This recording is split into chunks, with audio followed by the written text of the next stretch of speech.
तो आओ यार शुरू करते हैं।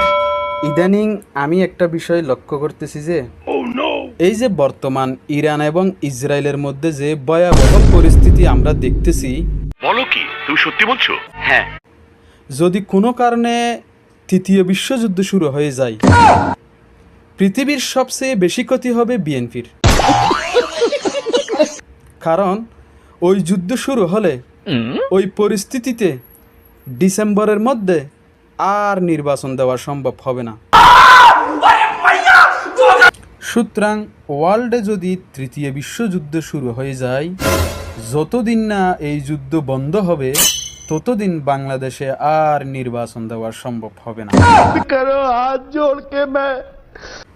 কমপক্ষে 25 বছর অপেক্ষা করতে হবে। এইটা তুমি একটা কথা কইলে ভাই। এই জন্য আমি ইরান এবং ইসরায়েলকে অনুরোধ জানাবো, অন্তত আমাদের বাংলাদেশের নির্বাচনটা হওয়া পর্যন্ত আপনারা যুদ্ধ থেকে বিরত থাকুন। ঠিক আছে। এরপরে যা ইচ্ছে তাই করুন, মাফি মুশকিলা।